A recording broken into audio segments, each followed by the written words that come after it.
Candidates for Sheriff of Watauga County. LD Len Hageman is our current sheriff, and with him is David Searcy, who is the challenger. So we'll give you 2 minutes to begin and tell the voters why they should vote for you.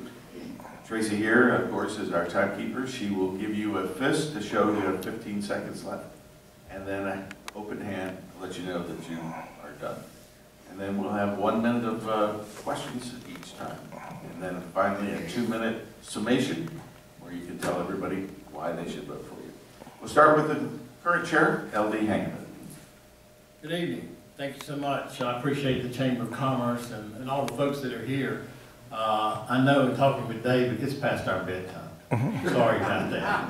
But anyway, for the past 12 years, I am daily humbled and honored to note that your sheriff's office is one of the first to be looked at by the other 99 sheriff's offices in North Carolina for our innovation, our cooperation, our guidance, and advice.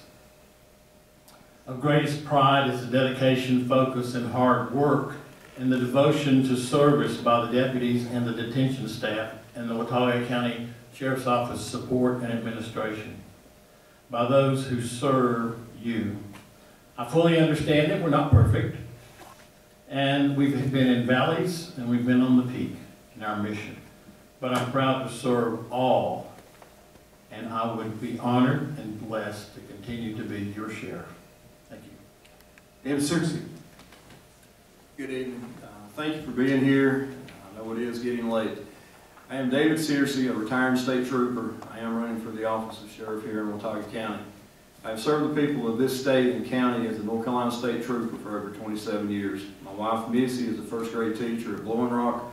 Our daughter, Megan, has went all through the school system here in Watauga. It's an excellent school system. She is now a freshman at Gardner-Webb University, enrolled in the nursing program, and at this time is on her way back from a mission trip in Puerto Rico. I am a graduate of Haywood Community College. Received a 2-year degree in applied science, graduate of the 87th Basic Highway Patrol School. I'm field training officer, executive protection officer, general instructor, specialized instructor, and several other topics also. I write lesson plans up for the North Carolina Highway Patrol. I also write lesson plans for community college. Been a foreign missionary to Haiti. Also served as a volunteer at the Grandfather Home for Children. Although the office of sheriff is a law enforcement position, I feel that this position can also be used to implement new programs. Several of these programs I would like to touch on tonight. One is designed to help our youth in the communities. Whenever we see our youth in our schools, this is going to be combined with resource officers in our schools too. Dealing with trauma issues and anger issues, if we can pull these students aside and possibly show them some positive roads to go down, possibly can prevent these students from turning to drugs and alcohol or substance abuse in the future. I believe in coordinating the 3 programs. I want to stay positive with this campaign. I also want to start up a new domestic violence program and also an at-risk youth program that's going to be tied in, as I spoke of, with resource officers in our schools. Thank you. All right, we'll begin with David. How can we better deal with domestic abuse problems in Watauga County? The program I've been studying started in the Midwest in 2006 out of South Dakota. It was a sobriety program, and what it was intended to do was decrease the number of fatalities they were seeing on their highways due to DWIs.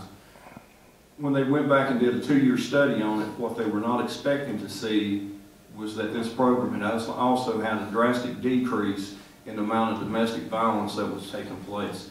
In this program, it puts teeth into it and holds the violator accountable for this, where they are required in this state and several other states that adopted this program to come in and take a alcohol screening test device or a drug test every morning at the sheriff's department during a prescribed amount of time. What they saw with this program was it cut down on the amount of alcohol or illegal substances that were being consumed in these homes.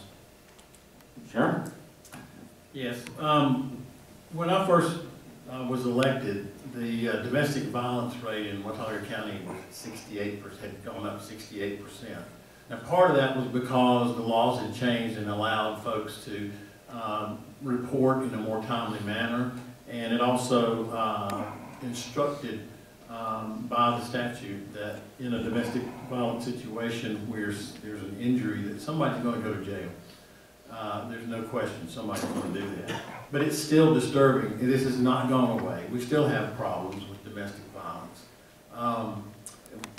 Some of the things that David suggested, you know, that sounds great and wonderful, but we also have to do that in concert with the court system. Some of the domestic violence folks that we do have coming into the system are currently being treated and looked at in that respect. But we have a full-time, dedicated officer for the domestic violence unit and one-half position as well. Since we're talking about domestic violence, Deputy William Mass was lost in the department 6 years ago when responding to a domestic violence call. Would you support universal background checks before purchase of a gun, particularly restricting those with domestic violence backgrounds or known mental illness? Sheriff?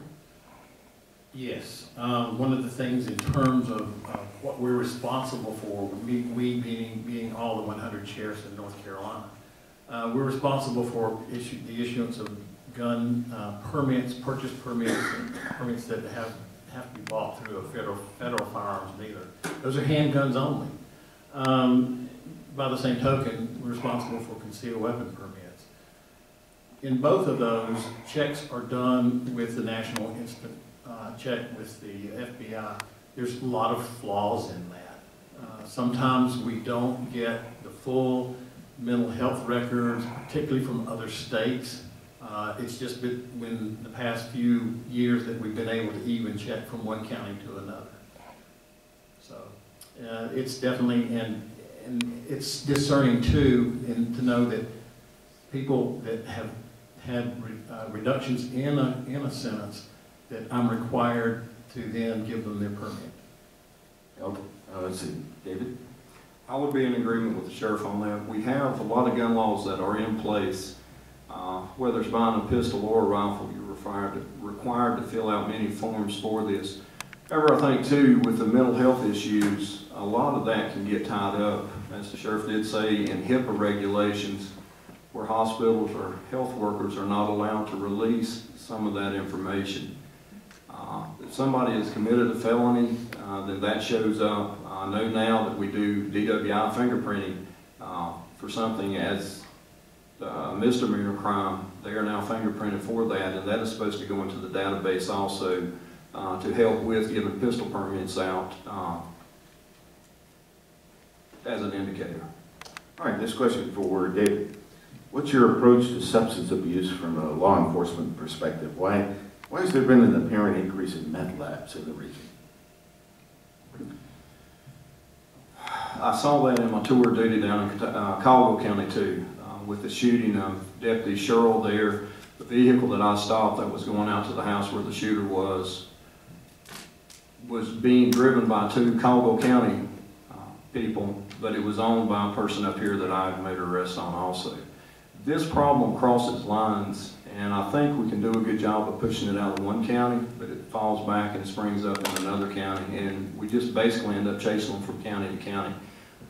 Possibly setting up a regional program where we work with Caldwell County and close coordination with them, Wilkes County, Ashe County, Avery County, and even reaching over into Johnson City.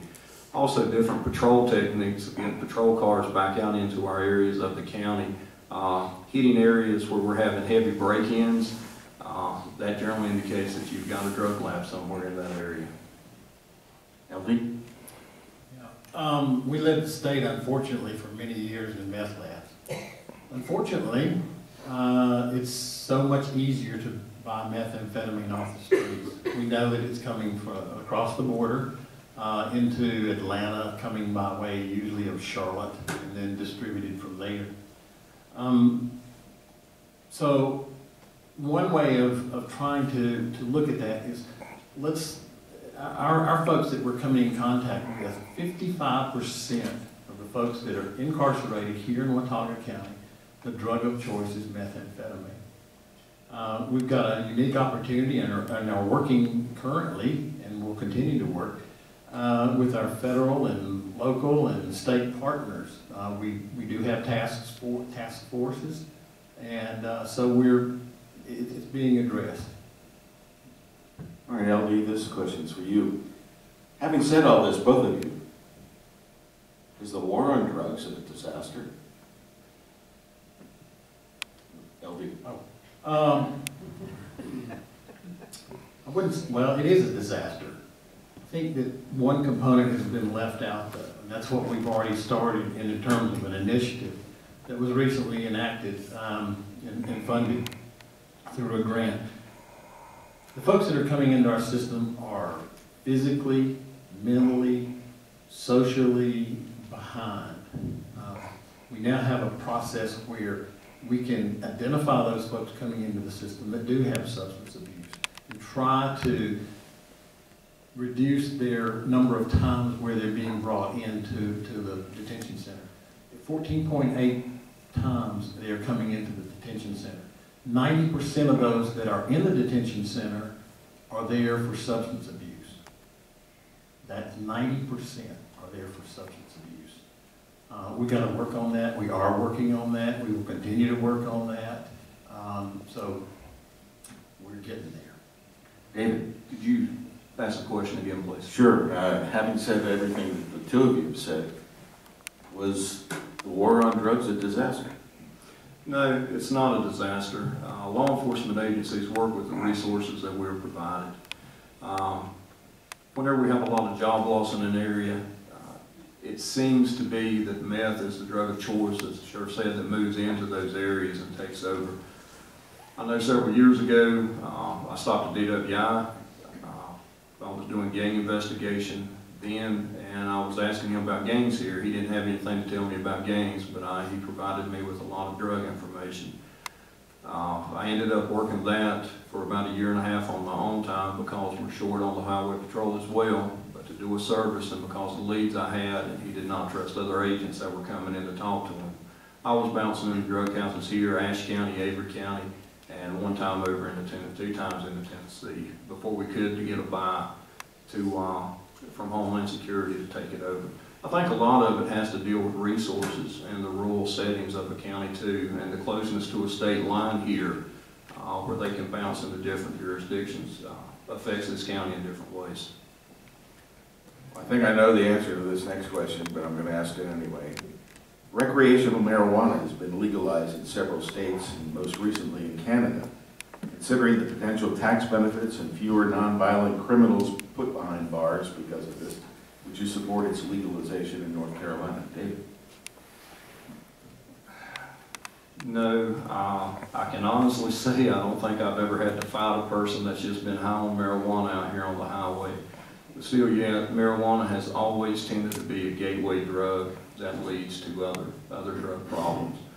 We see it a lot sooner now with students starting out. I know when I was in high school, you didn't ever see it in the 7th or 8th grade. When I was in middle school, it was up till 9th, 10th, 11th grade. Now it seems to be prevalent. I know when my daughter was here in school, she would come home talking about kids, talking about marijuana when she was in 6th and 7th grade. I would not like to see it legalized in North Carolina, just on the tax revenue. The flip side of marijuana is too, there is no spot on testing for it as far as the DWI program is concerned. You're either smoking it or you're not. With alcohol, you have a spot on blood test or a breath test that can tell you the exact concentration of that alcohol when you're stopped, to let the officer know how much you did have in your body at the time of that vehicle stop. Marijuana testing at this time just shows either present or negative for the THC in it. Good question. Simple possession, we now, because of the way the statutes are written and in talking with the district attorney's office, simple possession, a lot of times there'll be a citation that's written and given. The larger question is for folks that have been in here before the General Assembly. We're responding to those statutes that they enact. But by the same token, it is a gateway drug, and we're more concentrating and looking at the folks that are bringing those amounts into Watauga County. That's where we're concentrating. The General Assembly has, not for recreational use, but for medical use, they have approved some medicines that contain the THC. Both of you refer to them as gateway drugs, but isn't it true that cigarettes and alcohol are gateway drugs? Absolutely. In those percentages I gave earlier, the 55% of methamphetamine, let me finish that out. 20% are opiates, 10% is heroin, 6% is alcohol, and the remainder is a mix of hallucinogenic drugs and marijuana and MDMA and a lot of the other recreational type drugs. So yeah, it's all that's an issue, and certainly alcohol and tobacco is addictive. David? I feel the same way as it being gateway. We're seeing a trend now going away, I think, from cigarette smoking to the vapes, and I'm sure every one of us in this room tonight has witnessed somebody vaping as it being a safer alternative to cigarettes. Maybe in 15 years when they do a study on it, that's going to prove wrong also. Alcohol, I know it's considered socially acceptable. It is legal. We did have prohibition at one time in this country for it. It was run illegally. Wilkes County, to the east of us, was known as a big producer of that, as well as this county and several other counties in this region. We've heard an awful lot about school resource officers throughout the evening, and the question I have, rather than ask you whether we should have them or whether or how they should be funded, because I know both of you agree that we should have them, is what's the best way to train them? I'm going to you, David, first. Training, I have a heavy training background. I've been a specialized instructor with the state for 15 years now. Special programs that do not cost money, we can get those at Salemburg or through the Western Justice Academy. I have attended programs there. The training that I would like to see with our resource officers in every program that I wanted to stay positive on with this election has to deal with helping our children. So it's kind of going to take on a counselor's role also. As police officers or law enforcement officers, you tend to become a counselor because we generally don't deal with people that do not have problems. This is going to be learning how to work with the teachers, nurses that may have been to school, or counselors that may travel to these schools. But looking for students who are A and B students and are always active in the class, and then we see these students start making C's and D's and they start pulling away from other students. That's a good indicator, and I've also learned that from my wife in the many years that she's been a teacher, that child, something is going on in the home or there's some traumatic event that has taken place. Just being observant too and teaching. Yeah, there is specialized training for SROs, aside from the training that they get in basic law enforcement training, plus the 24 hours they must have every year. But the SRO that we currently have in place and have had is a graduate of that. It's a 6-week school. It's very intense. It does cover everything from administration. An SRO walks a fine line sometimes between administration and law enforcement. And in that fine line, they have to be able to talk to administration, talk to students, talk to staff, talk to the cafeteria workers, whoever. And so it does take a special kind of person to do that, and that specialized training addresses that. The sheriff is not only the chief law enforcement officer in the county, but he's also an administrator. What are some of the duties that a sheriff has to go through that have nothing to do with being a law enforcement officer? LD. How much time do we have? It is a business. Watauga County spends $6.4 million in the sheriff's office and detention. There's a lot of things that go along with that. Detention is a very high liability for the sheriff himself or herself and the county. It is difficult just from I don't want to say it's adult daycare, but it's not. They're in our care. These are our citizens that we are responsible and must take care of. It's expensive. $350,000 food. $150,000 for medical care for the medical staff that's there. It's expensive, and it does take a lot of administration. And yeah, sheriffs get everything from get the cat out of the tree to listening for hours. This past weekend, I spent 9 hours with one lady trying to help her. David? It is. And I will give the sheriff this, he has more administration time than I do. However, I have supervised several hundred cadets during my time teaching at our basic schools down in Raleigh. Also supervised troopers here in this troop when they're involved in critical incidents involving use of force. That is one of the high liability areas that all law enforcement agencies face. So training, once again, would be a big response on my part for that, to make sure that officers are well trained to cut down on that liability. Also, helped oversee is not a $6.4 million budget, but a budget that was given to our defensive tactics squad and also officer survival, 2 subjects that I do teaching or did teach in Raleigh. We were responsible for that each year, making sure that motels were provided for our troopers that traveled in from across the state, also for getting the instructors the training we needed that year to put that course, that lesson plan into effect. All right, this will be the last question for me. What do you see as the greatest problem facing the Watauga Sheriff's Department at this time, David? What I see that would like, when I started, I'm sitting beside a friend here. I want everybody to realize that.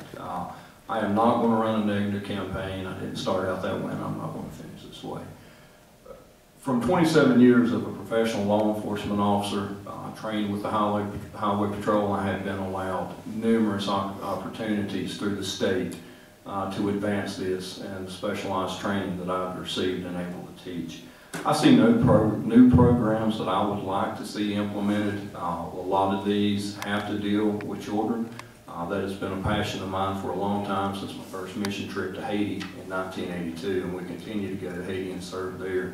As I mentioned, my daughter's on her way back from a mission trip right now, serving in Puerto Rico. I would like to see these positive programs implemented that are going to help our children. The new domestic violence program, close to 50% of the time there's domestic violence in the household. We have children in the home.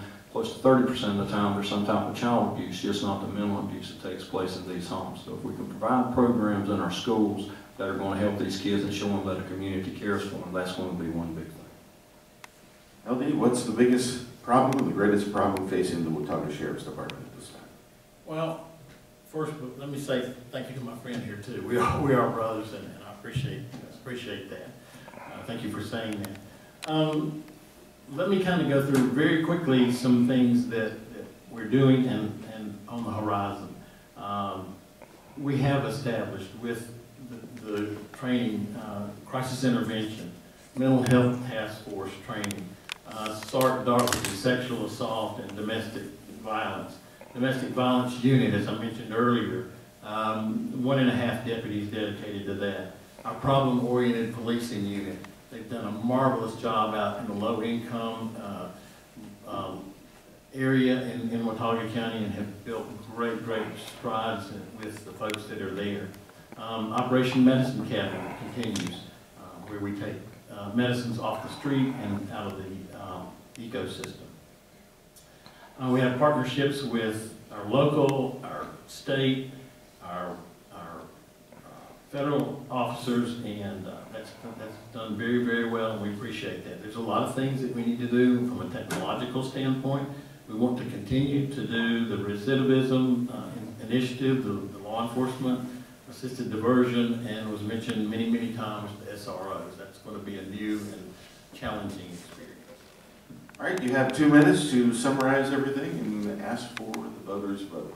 We'll start with LD. Okay. Well, thank you so much again to the chamber and everybody that's here. It's a good crowd. I think there's more here than there was earlier, which is a good sign, I guess. We have many opportunities ahead of us to continue here in Watauga to make it a safe place where visitors, our seasonal homeowners, our students, our citizens can live and work and enjoy the benefits of living in the best county in the best state in these United States. These opportunities are partially as a result of our continued statutory and mission, but we now must touch on innovation, more innovations and thoughts, thinking outside the box, embracing new ideas that we can better serve all the citizens of Watauga County. It is statistically clear and verified, as I said earlier, 90% of those in detention here in Watauga are there for drug and alcohol related arrests. It's also clear, even more so in the past 4 years, that our inmates are chronically sick with multiple physical and emotional illnesses. It's time to begin to focus on the whys and ways to better serve the fellow citizens who find themselves in desperate situations and circumstances, and a better way to assess the barriers, the challenges of breaking this substance abuse cycle. To be clear, there are times when incarceration is necessary with the hope of correction, but we, you and I, have a higher obligation to our own citizens. I would once again be honored, humbled, and blessed to continue to be your sheriff. Please take advantage of the early voting that's begun and that will go through Saturday, November the 3rd, and then also on Election Day, Tuesday, November the 6th. Thank you.